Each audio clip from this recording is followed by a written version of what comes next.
Bismillahirrahmanirrahim. Bismillahirrahmanirrahim. Assalamualaikum warahmatullahi wabarakatuh. Innal hamdalillah nahmaduhu wa nasta'inuhu wa nastaghfiruh wa na'udzu billahi min syururi anfusina wa min sayyiati a'malina may yahdihillahu fala mudhillalah wa may yudlil fala hadiyalah. Asyhadu an la ilaha illallah wahdahu la syarikalah wa asyhadu anna Muhammadan abduhu wa rasuluh la nabiyya wa la rasula ba'dah. Qala Allah ta'ala ya ayyuhalladzina amanu taqullaha haqqa tuqatih wa la tamutunna illa wa antum muslimun fa inna asdaqal hadithi kitabullah wa khairal hadi hadi Muhammadin sallallahu alaihi wasallam wa syarral umuri muhdatsatuha wa kullu muhdatsatin bid'ah wa kullu bid'atin dhalalah wa kullu dhalalatin finnar. Amma ba'd. Jamaah salat subuh yang dimuliakan oleh Allah Subhanahu wa taala. Yang pertama-tama marilah kita panjatkan puja dan puji syukur kita kehadirat Allah Subhanahu wa taala, Rabb semesta alam, yang mana tanpa adanya Ia kita tidak akan bisa untuk hidup di atas muka bumi ini. Dan Allah Subhanahu wa taala di dalam Al-Qur'an di dalam Al-Qur'an itu Allah mewahyukan kepada Nabi Muhammad sallallahu alaihi wasallam itu urutan dari surat-surat dalam Al-Qur'an. Kan kalau kita urutkan menurut wahyunya turun, itu yang pertama kali turun surat apa Bapak-bapak? Surat Al-Alaq ya. Ya, dari ayat 1 sampai 5. Iqra bismi rabbikal ladzi khalaq. Akan tapi apakah di dalam pengurutan ayat-ayat atau surat-surat di dalam Al-Qur'an itu sesuai dengan turunnya wahyu? Enggak ya, jadi enggak di awal itu surat Al-Alaq terus selanjutnya surat Muzammil, Mudaththir dan seterusnya, tidak. Lalu apa yang pertama kali ada kita dapatkan di awal membuka mushaf itu? Surat apa? Surat Al-Fatihah. Yang bunyinya bagaimana? Yang semua kita tahu semua.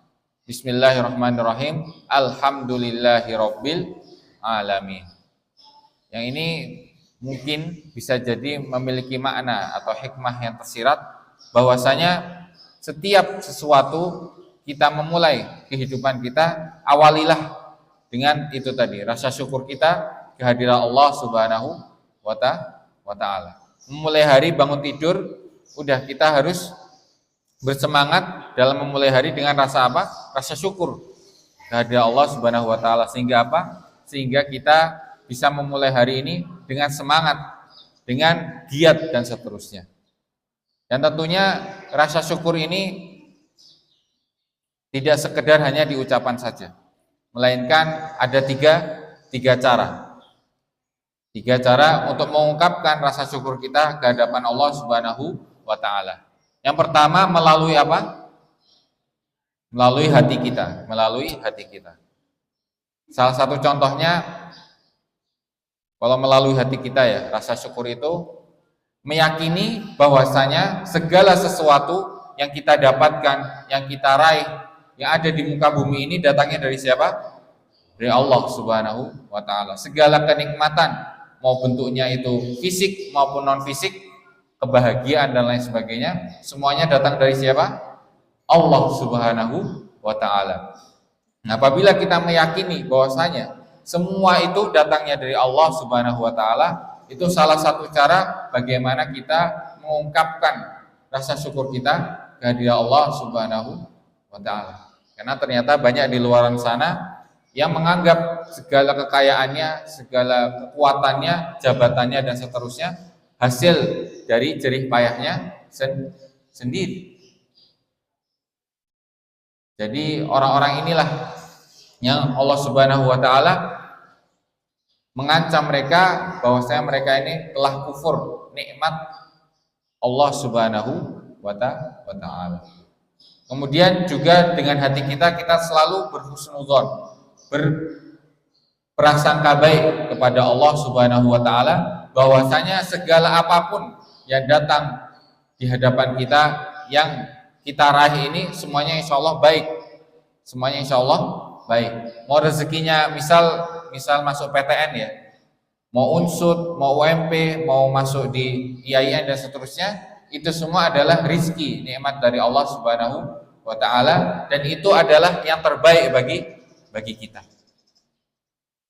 Karena yaitu tadi jalan hidup kita insya Allah Allah Subhanahu wa ta'ala sudah arahkan jalan kita masing-masing menuju jalan yang terbaik.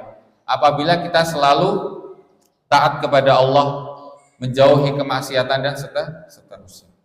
Itu cara pertama. Cara kedua adalah dengan mengucapkan kalimat syukur, alhamdulillahirabbil alamin, atau subhanallah walhamdulillah wala ilaha illallah wallahu akbar dan seterusnya.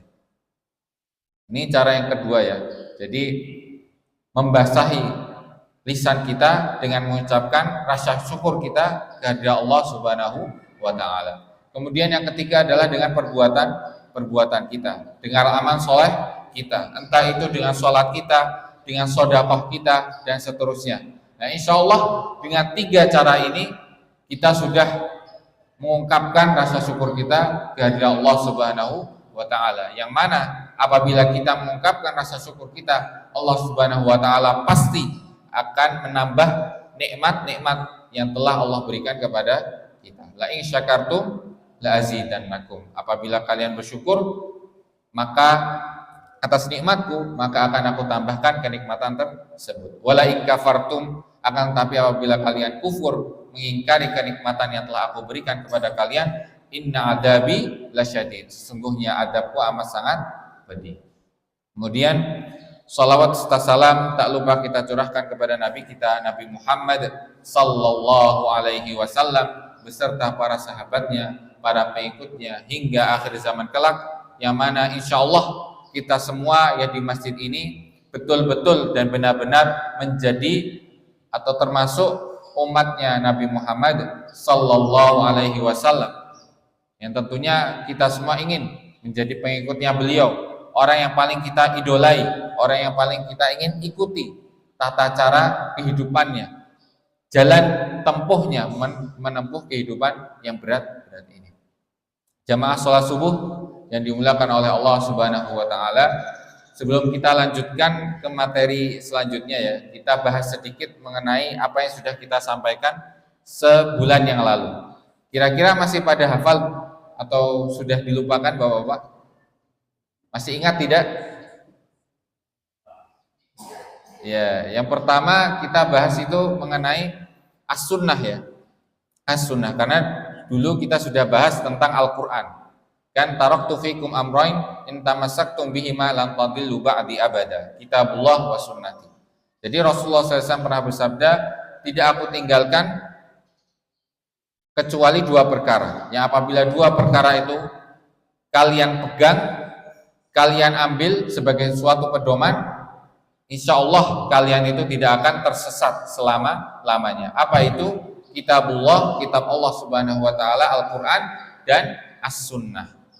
Nah, Al-Quran kan sudah pernah kita bahas sebelumnya. Nah, di pertemuan bulan lalu kita bahas mengenai As-Sunnah.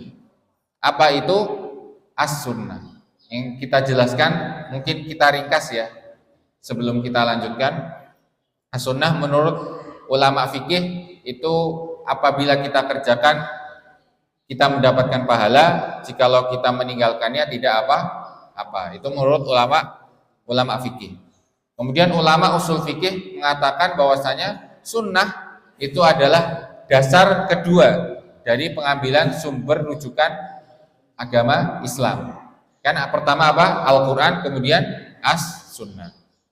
Secara detailnya, apa-apa yang datang dari Nabi Muhammad sallallahu alaihi wasallam berupa perkataan, perbuatan maupun sikapnya Nabi Muhammad sallallahu alaihi wasallam, yang mana itu semua menunjukkan kepada hukum syar'i, itu disebut as-sunnah. Menurut siapa? Ulama usul fikih. Kemudian menurut ulama hadis lebih luas lagi, yaitu adalah sesuatu atau segala hal yang berkaitan tentang Nabi Muhammad SAW, entah itu berupa perkataan, perbuatan, sikapnya Nabi Muhammad SAW, maupun juga sifat-sifatnya, entah itu sifat secara fisik maupun sifat akhlak, entah itu sopan santun dan seterusnya. Itu semuanya termasuk dari as-sunnah menurut siapa? Ulama hadis ya, ulama hadis. Kemudian yang keempat adalah menurut ulama akidah yang lebih luas lagi, yaitu manhaj ya, jalannya yang telah ditempuh oleh Rasulullah Sallallahu Alaihi Wasallam.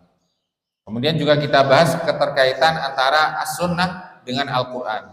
Sunnah itu sebagai yang pertama penguat yang telah datang dalam Al-Quran. Kalau misal di Al-Quran sudah ada aqimis sholah wa atuz zakah, dirikanlah sholat dan tunaikanlah zakat, di hadis juga ada. Kemudian sebagai penjelas apa-apa yang masih global, masih istilahnya umum lah di dalam Al-Quran. Kayak misal penjelasan tentang waktu-waktu sholat di dalam Al-Quran masih umum, sedangkan di dalam hadis baru dijelaskan dengan terperinci kapan waktu sholat.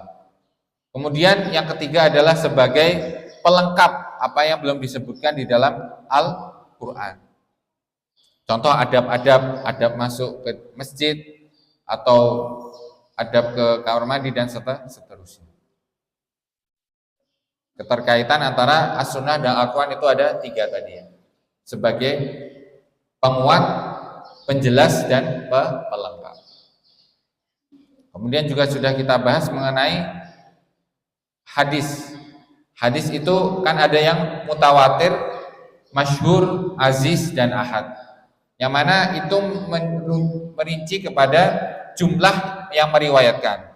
Kalau mutawatir yang meriwayatkannya berapa orang, Bapak-bapak? Banyak orang, 10 orang lebih, yang mana 10 orang lebih ini semuanya orang-orang yang terpercaya. Itu adalah mutawatir.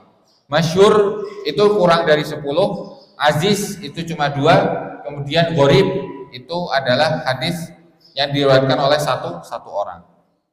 Nah, itu tadi urutan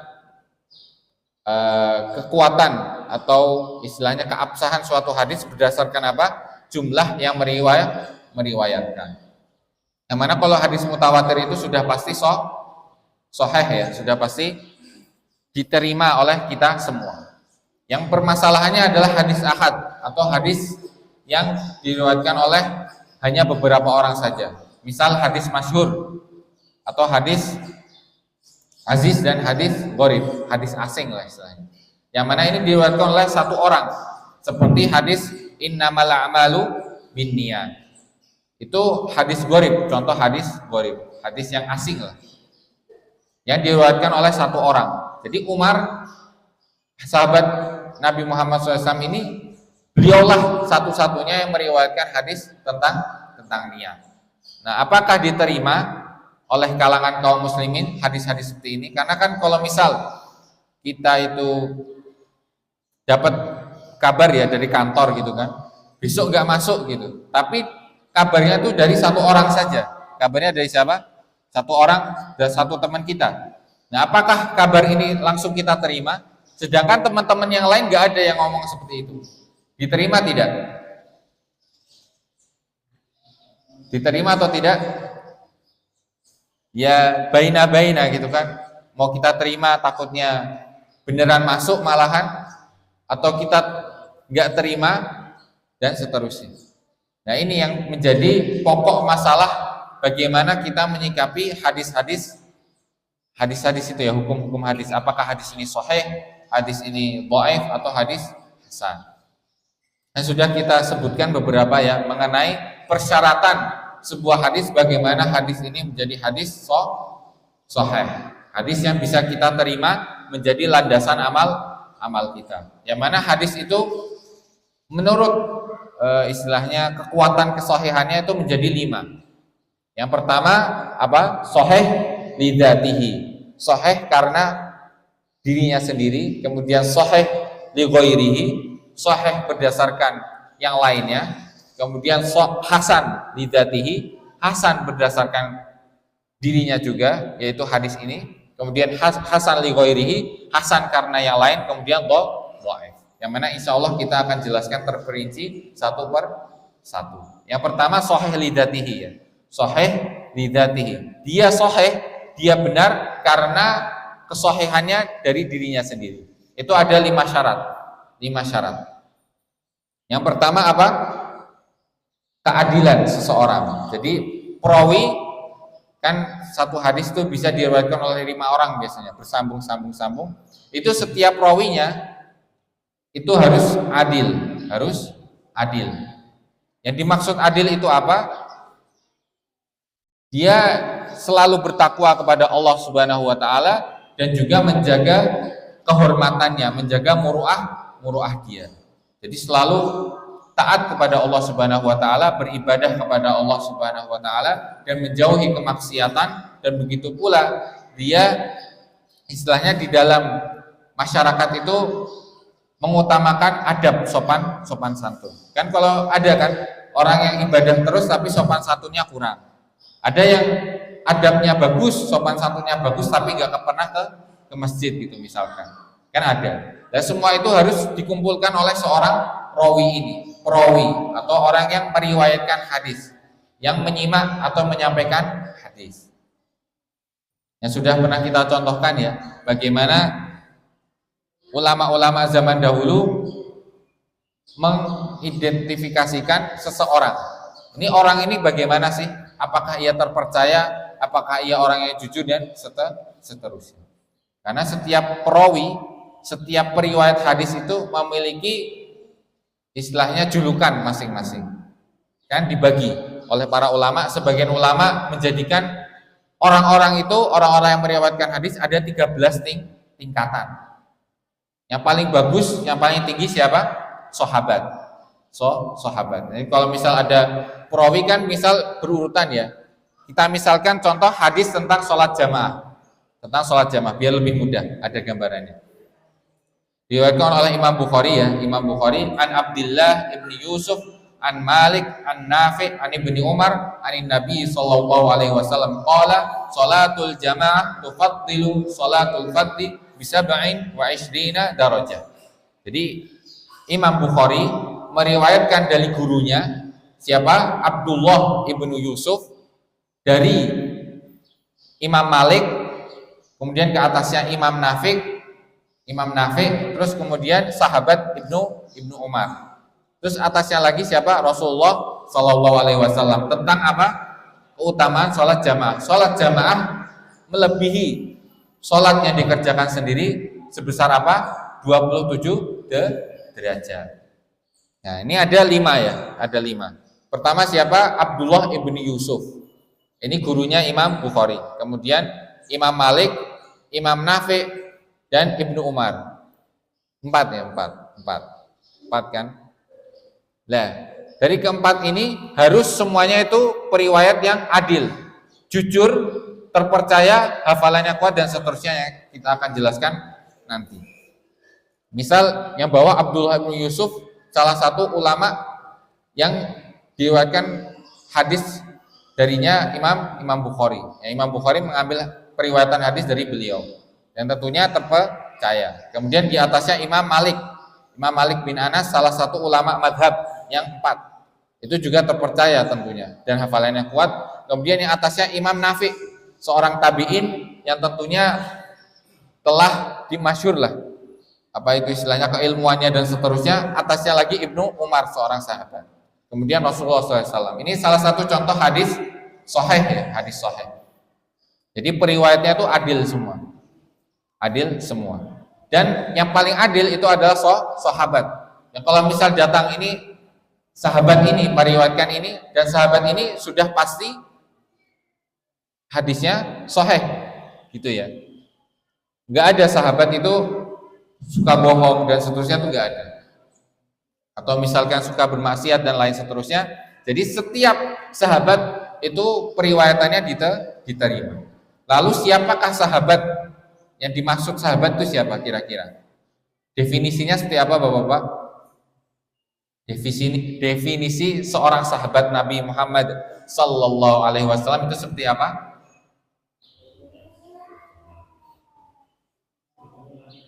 Apakah sezaman dengan Nabi itu sudah termasuk sahabat? Nah, kita harus jelaskan secara detail ya, apa sih yang dimaksud oleh sahabat itu ya, istilah sahabat. Sahabat man ra'an nabiyyu sallallahu alaihi wasallam wa yu'minu bihi wa mata ala dzalik. Jadi orang yang disebut sahabat itu siapa? Adalah seorang yang pernah melihat Nabi Muhammad sallallahu alaihi wasallam walaupun sekali dan beriman kepada Nabi Muhammad sallallahu alaihi wasallam kemudian mati di atas Islam. Itu disebut siapa? Sahabat. Nah, yang pertama kita bagi ya, man ra'an Nabi. Syarat pertama adalah ia melihat Nabi Muhammad sallallahu alaihi wasallam. Kalau misal sezaman saja, sudah disebut sahabat belum? Ya kan sezaman itu gak mesti udah pernah lihat. Beda kan dengan zaman sekarang yang udah ada YouTube, ada Instagram dan seterusnya. Misal Ustadz Abdul Somad, kita nggak pernah lihat langsung, tetapi kita pernah lihat di YouTube-nya gitu misalnya. Nah, zaman dulu gak ada yang namanya YouTube dan seterusnya gitu kan. Jadi persyaratan ini insya Allah mutlak gitu ya. Dan apakah ada seorang yang sezaman dari Nabi Muhammad SAW tapi tidak sempat bertemu dengan Nabi? Ada tidak? Banyak. Nah, salah satu contohnya adalah seorang tabi'in bernama siapa? Uwais Al-Qarni. Ini beliau itu sezaman dengan Nabi Muhammad sallallahu alaihi wasallam. Tetapi ketika Uwais Al-Qarni ini datang ke Madinah, qadarullahnya ia yang ketika ngetuk pintu Rasulullah yang bukakan Aisyah, dan ternyata Rasulullah itu lagi pergi safar, sehingga ia tidak sempat bertemu dengan Nabi Muhammad sallallahu alaihi wasallam. Kira-kira Uwais Al-Qarni ini disebut sahabat tidak? Enggak. Walaupun sudah datang ke Madinah sezaman dengan Nabi, tetapi karena tidak pernah melihat Nabi secara langsung, akhirnya ia tidak termasuk dari sahabat. Begitu ya, Bapak-bapak ya. Dan tentunya fadilah sahabat itu lebih baik daripada fadilahnya tabi'in. Istilahnya itu yang paling rendah keimanannya dan keutamaannya dari sahabat itu lebih tinggi daripada orang sebaik-baik tabi'in gitu ya. Sebaik-baik tabi'in itu lebih bawah daripada sahabat.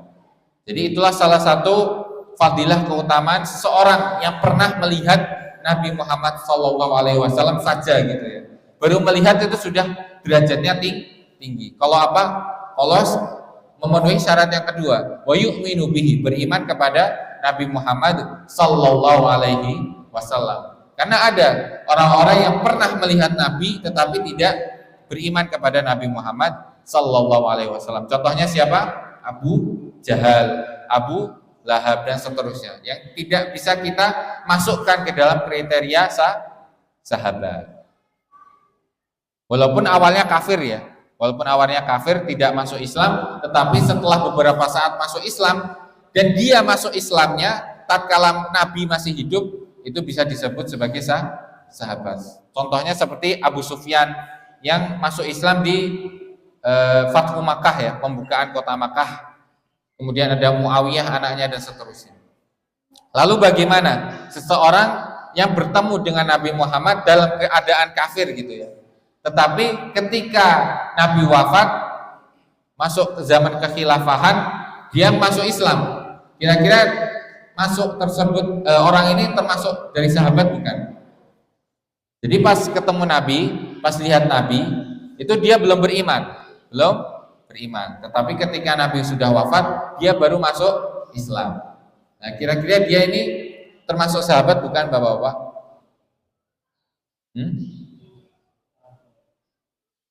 Termasuk tidak? Tidak ya, tidak. Karena ketika melihatnya itu syaratnya adalah itu tadi, beriman kepada Nabi Muhammad sallallahu alaihi wasallam. Jadi ketika saat melihat itu syaratnya harus beriman. Kemudian wa mata ala dzalik, dan dia itu mati di atas keislaman. Karena ada orang yang pernah lihat Nabi, beriman kepada Nabi, tetapi di akhir hayatnya malah keluar dari Islam, malah kufur. Seperti seorang sahabat yang datang ke Musailamah al-Kadzab, malah masuk golongannya Musailamah al-Kadzab karena kalah debat dan seterusnya.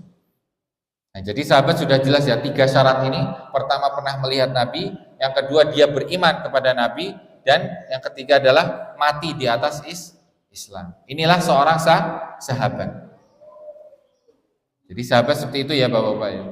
Enggak harus dia itu mengikuti Nabi SAW terus, tidak. Jadi syaratnya ini aja 3. Nah, seorang sahabat itu yang paling tinggi periwayatan hadisnya. Kemudian ada autsaqun nas atau as-sauna dan seterusnya. Jadi pakai ismu tafdil kalau bahasa Arab itu. Yang melebih-lebihkan, paling lah istilah paling. Ini yang orang paling terpercaya, paling jujur dan seterusnya. Nah, itu tingkatan kedua. Kemudian ada thiqah dan seterusnya. Itu orang terpercaya, itu urutan ketiga dan ke bawah lagi. Nah, itu orang-orang yang masuk dalam kriteria yang boleh meriwayatkan hadis-hadis sahih. Jadi adil. Dan tentu juga syarat dari adil itu harus menjaga kehormatannya dia. Misal harus pakai, kalau orang soleh kan biasanya pakai sorban dan seterusnya gitu kan. Kalau zaman dulu, zamannya para ulama gitu. Kemudian yang kedua adalah syarat kedua seorang itu meriwayatkan hadis sahih adalah dia harus tamuddob. Tamuddob itu apa? Dia harus hafalannya kuat. Hafalannya kuat. Jadi kalau misal dites juz sekian itu harus lancar gitu ya. Harus lancar. Misal disuruh siap menyampaikan, misal wahai ulama, coba sebutkan hadis berkaitan tentang sholat jamaah gitu ya. Dia tanpa persiapan, tanpa lihat buku, itu sudah langsung mengucapkan hadis tersebut. Itu yang dimaksudkan apa? Hafalannya kuat. Jadi ia bisa menyampaikan hadis tersebut dimanapun dan kapanpun dia berada. Dan tentunya syarat ini susah atau gampang Bapak-bapak? Susah ya. Kita kalau misalkan pernah nih hafal surat An-Naba gitu ya. Tapi kalau misal tiba-tiba disuruh setoran surat An-Naba, siap tidak? Ya, gitulah. Kalau sudah siap, itu berarti bobit, orang yang mungkin hafalannya paling kuat. Kalau harus persiapan masih kurang gitu ya. Nah, itulah salah satu syarat dari hadis sahih. Yang kedua adalah tamuddob. Dan tentunya syarat ini karena begitu susah ya. Juga ada tamuddob itu yang pertama tentang hafalan, yang kedua tentang kitabah, tulisan. Jadi periwayatan hadis enggak serta-merta melalui ingatan saja, melainkan ada tulisan juga. Ya misalkan gini, kayak sahabat Abdullah ibnu Amr ibnu As itu meriwayatkan hadis paling banyak berdasarkan apa? Tulisan. Kalau yang berdasarkan hafalan siapa? Abu Hurairah, itu berdasarkan hafalan. Kalau berdasarkan tulisan, Abdullah ibnu Amr ibnu As, itu yang berdasarkan tulisan. Yang tentunya berbeda ya dengan zaman sekarang. Tulis menulis itu sudah menjadi hal yang lumrah gitu ya. Sedangkan zaman dulu para sahabat tabiin dan tabiut tabiin itu untuk mendapatkan pena, kemudian kertasnya, yang kertasnya itu enggak kayak zaman sekarang ya. Kertasnya itu dari kulit hewan, kemudian ada dari tulang belulang dan seterusnya. Tentunya itu susahnya luar biasa. Makanya banyak dari periwayat hadis itu lebih mengandalkan hafalan timbang tulisan. Lalu persyaratannya kalau tulisan apa? Kalau tadi kan kalau hafalan, apabila dia dites dimanapun dan kapanpun bisa menghadirkan hadis ini gitu ya. Nah, kalau misal tulisan bagaimana? Asalkan dia itu memiliki kitabnya ketika meriwayatkan hadis.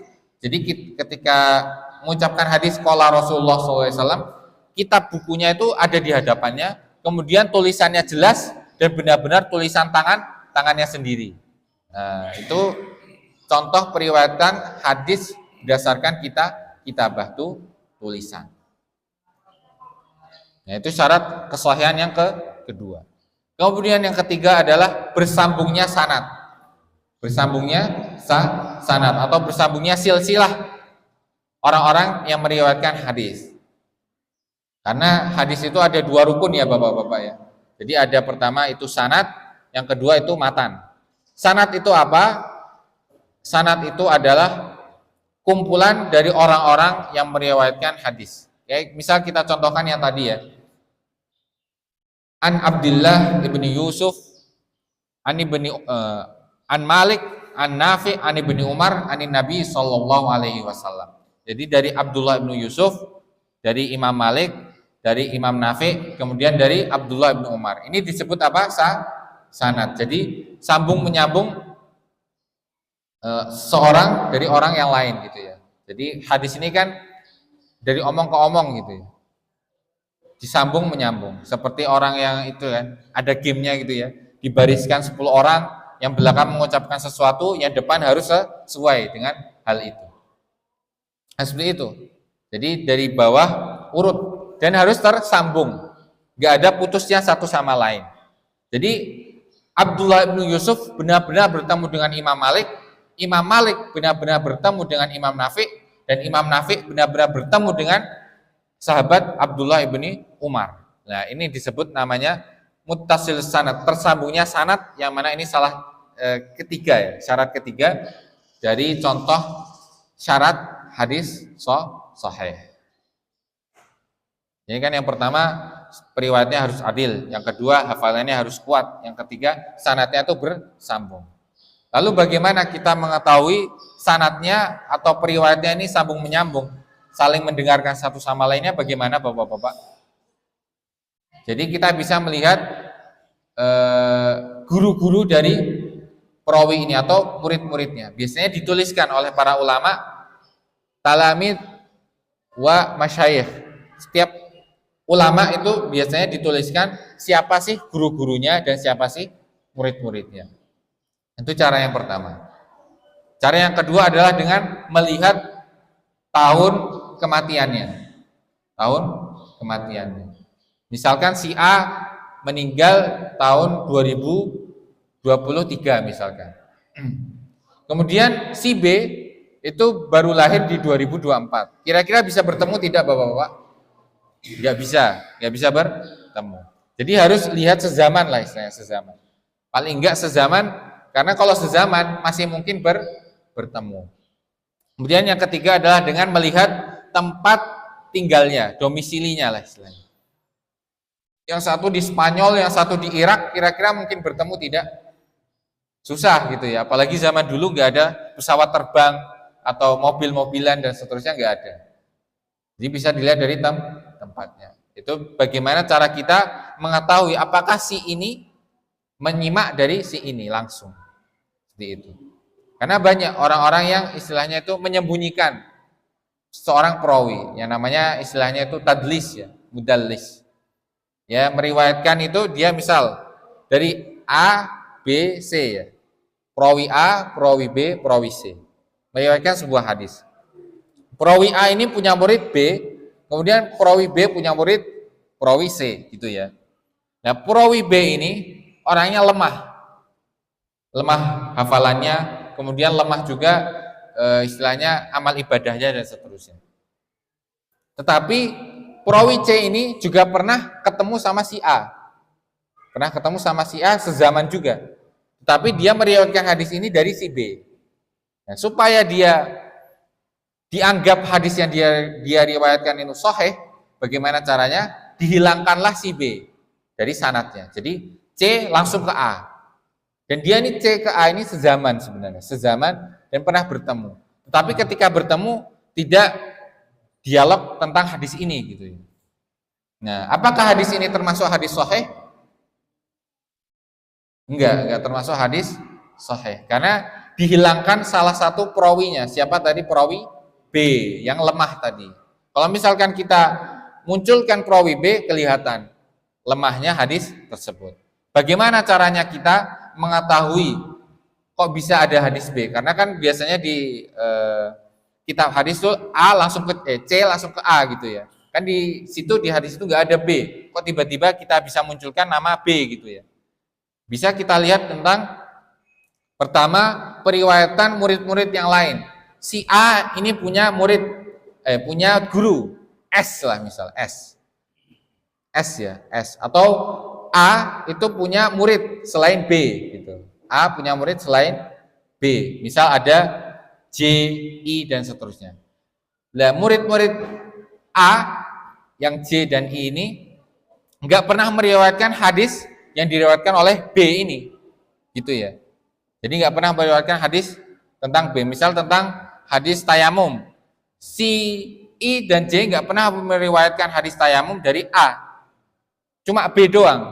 Nah, kira-kira kalau seorang guru punya murid, kira-kira murid-muridnya ini menyimak semua tidak? Menyimak semua. Nggak ada salah satu murid nggak dengar, bahkan semua murid nggak dengar kecuali satu orang, kan nggak mungkin gitu ya.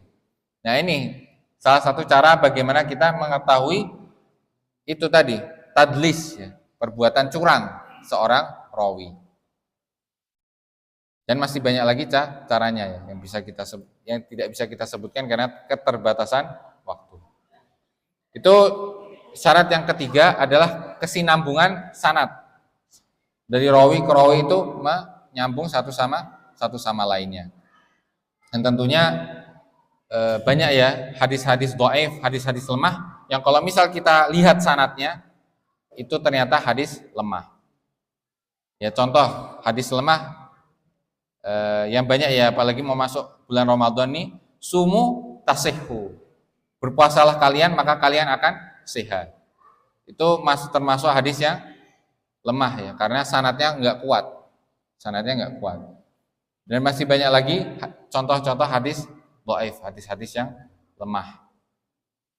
Menurut syarat-syarat ini, yang mana kalau kita lihat ya, dari ketiga syarat ini sudah berat tidak untuk mengidentifikasikan sebuah hadis itu hadis sahih? Sudah berat. Menurut tiga ini saja. Tadi ya, periwayatnya itu adil, kemudian dia hafalannya kuat, dan juga kesinambungan sanad. Karena banyak itu sanadnya tuh nggak nyambung gitu. Dari orang ini ke ini tuh nggak sezaman dan seterusnya, banyak yang terjadi. Bahkan ada satu hadis yang nggak ada sanadnya sama sekali. Kayak misal Hizbul Waton minal iman, cinta tanah air sebagian dari iman. Itu nggak ada sanadnya sama sekali. Nggak ada yang meriwayatkan dari Nabi Muhammad SAW, itu nggak ada. Tapi ada matanya dan seterusnya. Banyak sekali, dan tentunya hadis dhaif itu jauh lebih banyak timbang hadis yang sahih. Hadis sahih hanya segelintir dibandingkan hadis dhaif. Yang mirisnya sekali di zaman sekarang itu banyak yang masih suka itu ya menyampaikan hadis-hadis dhaif, walaupun ternyata masih banyak hadis-hadis sahih yang belum pernah disampaikan. Itu 3 syarat tadi ya. Kemudian syarat yang keempat adalah dia tidak terdapat di dalam hadis ini suatu syadz. Syadz itu apa? Apabila hadis ini itu menyelisihi hadis yang lebih sahih darinya. Walaupun hadis ini sebenarnya sudah sahih, berdasarkan apa? Perawinya adil, hafalannya kuat, dan juga sanadnya nyambung gitu ya. Nah, itu udah masuk syaratnya, tetapi ketika kita lihat hadis yang lain kok nggak nyambung gitu, maksudnya berbeda dengan hadis-hadis yang banyak, karena hadis itu nggak cuma satu orang yang meriwayatkan, kadang ada jalur yang lainnya. Salah satu contoh hadis tentang membaca basmalah di dalam sholat ya, biasanya imam itu kan kalau baca Al-Fatihah ada yang pakai basmalah, ada yang tidak, begitu ya. Ada yang langsung Al-Fatihah Alhamdulillah, kan Bismillahirrahmanirrahim, Alhamdulillahirabbil alamin. Ada yang pakai basmalah, ada yang langsung Alhamdulillah. Nah, yang berbeda apa? Di sini ada hadis yang sahih, yang banyak yang sahabat yang meriwayatkan ini, itu adalah bahwasanya Rasulullah SAW, Abu Bakar, Umar dan Utsman itu tidak mengucapkan kalimat basmalah, Bismillahirrahmanirrahim, ketika imam. Itu yang meriwayatkan siapa? Sahabat Anas bin Malik. Kemudian ada hadis dari Humaid At-Tawil yang diriwayatkan oleh Imam Malik itu berbeda. Bedanya apa? Bedanya yang sholat tidak membaca basmalah langsung Al-Fatihah, alhamdulillah, itu siapa? Abu Bakar, Umar, dan Utsman. Gak ada Rasulullahnya. Beda tidak? Beda tentunya. Derajat hadisnya beda dan seterusnya. Nah, perbedaan ini yang menjadikan derajat hadis yang diriwayatkan oleh Humaid At-Tawil ini menjadi dhaif, menjadi lemah. Kayaknya menyelisihi periwayatan yang lainnya lebih sahih gitu ya. Periwayatan yang lebih sahih. Makanya ketika hadis itu lepas dari sifat ini syadz, yang mana kita bisa dapati dari matannya, itu insya Allah bisa disebut dengan hadis sahih. Jadi ketika belajar hadis itu nggak cuma satu hadis saja yang kita nilai, tetapi harus mengikuti jalurnya, jalur periwayatannya dan seterusnya. Dan kemudian yang kelima adalah dia harus lepas dari yang namanya illah atau kesalahan kecil. Kesalahan kecil. Salah satu contohnya hadis yang diriwayatkan oleh Abu Hurairah. Abu Hurairah, sahabat Abu Hurairah, asbighul wudu fawailul lil aqabi minan nar. Asbighul wudu, sempurnakanlah wudu kalian. Karena celakalah seorang yang tidak menyucikan itu ya tumitnya ya, biasanya tumitnya. Kecelakaan bagi dia karena akan masuk neraka orang-orang yang tidak menyucikan tumitnya. Nah, hadis ini itu sebagian ulama mengatakan dhaif berdasarkan apa? Berdasarkan adanya illah, kesalahan kecil dari perawi bawah-bawah dari Abu Hurairah. Jadi Abu Hurairah punya murid, lah murid-muridnya ini menyalahkan istilahnya salah masukkan hadis. Jadi asbighul wudu'nya, menyempurnakan wudu'nya itu perkataan Abu Hurairah sendiri. Jadi asbighul wudu' bukan perkataan Nabi, tetapi perkataan siapa? Dari Abi Hurairah. Jadi kesalahan rawi. Malah memasukkan asbighul wudu' ini jadi hadis Nabi Muhammad Shallallahu Alaihi Wasallam. Jadi kalau misal perkataan ini bukan dari Rasulullah, itu sudah tidak dimasukkan dalam as-sunnah gitu ya tadi ya, menurut pengertiannya. Jadi asbighul wudu' perkataan Abu Hurairah, wailul lil aqabi minan nar, itu baru perkataannya siapa? Nabi Muhammad Sallallahu Alaihi Wasallam. Lalu bagaimana kita mengetahui periwayatan ini ada kesalahan kecilnya itu tadi, kayak memasukkan perkataan sahabat ke perkataan Nabi? Ya bisa dilihat dari jalur yang lainnya. Jalur yang lainnya, hadis-hadis yang lainnya yang ternyata memisahkan. Misal asbighul wudu, faqala Rasulullah sallallahu alaihi wasallam, sempurnakanlah wudu, kata Abu Hurairah. Kemudian berkata Rasulullah sallallahu alaihi wasallam, wailul lil aqabi minan nar. Sungguh celakalah orang-orang yang tidak menyucikan tumitnya. Jadi dipisahkan. Contoh yang lain itu kebolak-balik, maklub istilahnya, kebolak-balik. Misal contohnya adalah hadis tentang pelindungan 7 golongan yang mendapatkan perlindungan di hari kiamat kelak. Kan ada 7 golongan tuh yang mendapatkan perlindungan. Salah satu contohnya adalah rajulun yusaddiqu shadaqatan fa akhfaha hatta la ta'lam shimaluhu ma tunfiq yaminuhu. Ini yang sahihnya ya, yang ada di hadis Imam Bukhari, di Sahih Bukhari. Itu salah satu golongan yang mendapatkan perlindungan dari Allah Subhanahu wa taala di hari kiamat kelak ada seorang yang menyedekahkan hartanya, kemudian dia menyembunyikannya. Jadi sembunyi-sembunyi dalam berinfak. Sampai-sampai hatta la ta'lam shimalu ma tunfiq yaminu. Sampai-sampai tangan kirinya tidak mengetahui apa yang sudah disedekahkan oleh tangan kanannya. Saking apa?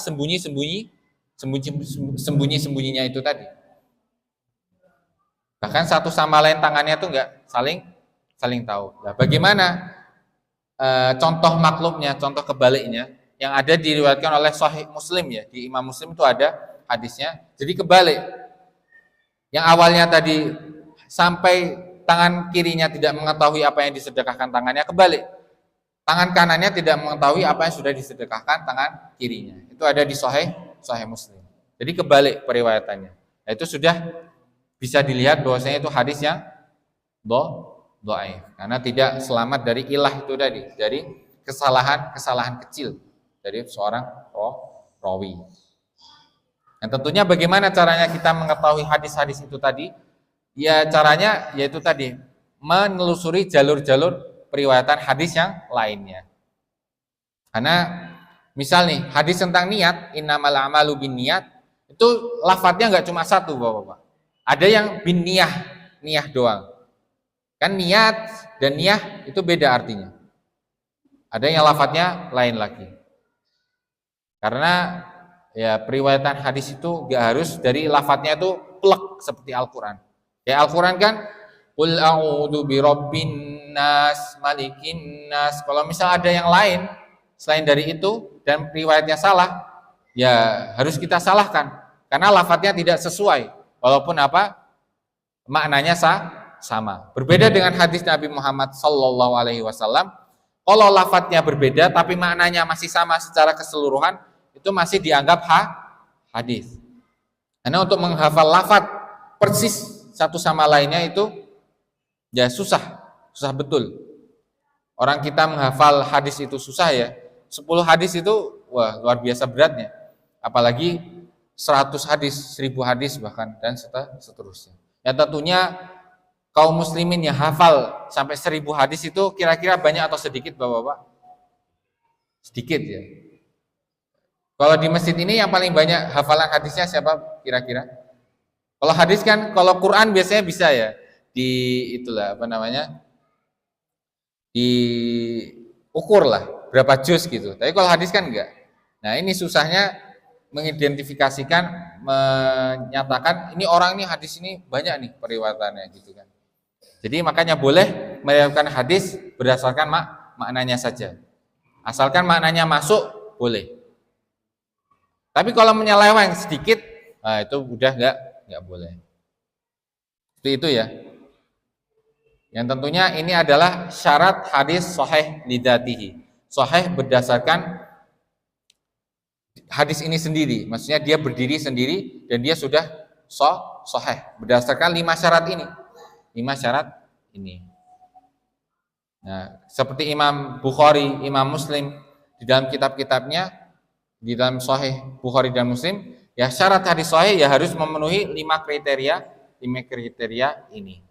Walaupun ada tambahan-tambahannya, seperti Imam Bukhari itu macam-macam. Seperti seseorang itu harus sering datang ke majelis ilmu, sering datang ke kajian, terus orangnya suka berbagi dan seterusnya. Itu beberapa persyaratan tambahan lah gitu guys. Makanya Sahih Bukhari itu salah satu kitab yang paling benar setelah Al-Quran. Karena apa? Karena detailnya beliau, terperincinya beliau, ketatnya beliau dalam menyeleksi hadis sahih. Sahih Bukhari kemudian Sahih Muslim. Kira-kira ada nggak kitab sahih lain selain Sahih Bukhari dan Sahih Muslim? Coba sebutkan satu saja dari bapak-bapak sekalian. Selain Sahih Bukhari dan Sahih Muslim, ada tidak kitab hadis yang khusus mengenai hadis sahih?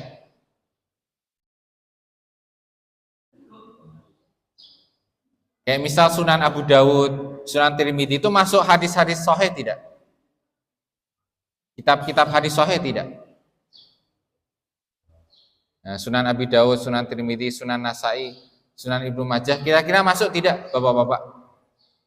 Nah, ya kita harus tahu ini bagaimana Sunan Abu Dawud, Sunan Tirmidzi, ya jadi Imam Abu Dawud, Imam Tirmidzi bagaimana menuliskan kitab hadisnya. Yang ini insya Allah menjadi akhir dari kajian ini. Kalau Sahih Bukhari dan Sahih Muslim, yang keduanya ini mensyaratkan di dalam 2 kitab ini untuk memasukkan hadis itu hanya hadis sahih saja. Hadis-hadis sahih saja. Jadi selain hadis sahih, beliau tidak masukkan. Entah itu hasan li ghairihi atau bahkan dhaif, itu sama sekali tidak kita temukan di dalam Sahih Bukhari maupun Sahih Muslim. Begitu ya. Dan tentunya ada kitab-kitab sahih lain selain Sahih Bukhari dan Sahih Muslim. Ada Sahih Ibnu Huzaimah, Sahih Ibnu Hibban, terus ada Al-Mustadrak lil Hakim, kemudian ada li Ibnu Jarud dan seterusnya. Itu contoh-contoh ulama-ulama yang menulis hadis-hadis khusus untuk hadis-hadis sahih. Dan tentunya Sahih Bukhari dan Sahih Muslim itu temanya menyeluruh. Temanya menyeluruh dari hari kiamat, akhlak dan seterusnya, semuanya ada di dalam kitab Sahih Bukhari dan Sahih Muslim. Nah, berbeda dengan Sunan Abu Dawud, Sunan Tirmidzi, Sunan Nasai dan Sunan Ibnu Majah, beliau-beliau ini ketika menuliskan kitab hadisnya itu berdasarkan apa? Abwabul fiqh, bab-bab fikih. Jadi makanya dimulainya dengan bab toharoh, kemudian bab sholat dan seterusnya. Dan tidak mensyaratkan di dalam bab itu hadis-hadis sahih saja, enggak. Jadi bisa jadi di dalam bab-bab itu ada hadis dhaifnya.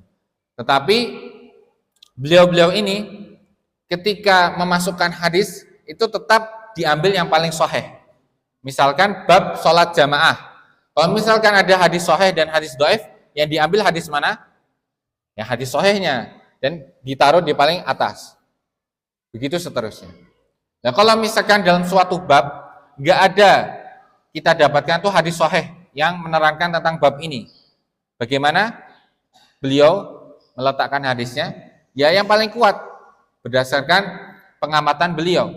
Walaupun itu dhaif.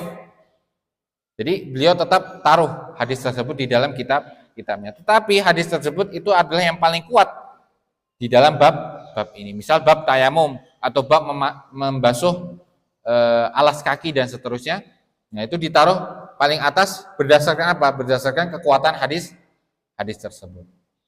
Nah, itulah salah satu membedakan Sunan Abu Dawud, Sunan Tirmidzi dan Sahih Bukhari dan Sahih Muslim. Yang tentunya kita harus mengetahui ya. Karena kan kadang ada orang yang istilahnya menyampaikan ini hadis ini dari Sunan Abu Dawud atau Sunan Ibnu Majah bahkan. Nah, nggak mesti dalam Sunan itu sahih, walaupun lebih banyak hadis sahihnya. Begitu ya. Ya semoga insya Allah apa yang kita sampaikan menambah wawasan kita mengenai kok ada hadis sahih, kok ada hadis dhaif, hadisnya lemah dan seterusnya. Yang mana insya Allah dengan menambah keilmuan kita semakin paham, semakin arif, semakin mengetahui ternyata semua hadis itu tidak bisa kita amalkan lah gitulah istilahnya. Karena kan kalau misal kita mengamalkan suatu hadis, hadisnya hadis palsu, ya tidak dianggap amalan kita, begitu ya. Jadi harus bisa membedakan. Walaupun membedakan itu tugasnya siapa? Para ulama sebenarnya. Para ulama, kita sebagai kaum muslimin mengikuti beliau-beliau itu yang sudah merincikan mana hadis sahih, mana hadis dhaif. Ya, kalau misal paling amannya ya kita ngambil dari Sahih Bukhari dan Sahih Muslim. Gitu ya. Insyaallah kita cukupkan, kurang lebihnya kami mohon maaf. Subhanakallahumma wa bihamdika asyhadu an la ilaha illa anta astaghfiruka wa atubu ilaik. Wassalamualaikum warahmatullahi wabarakatuh.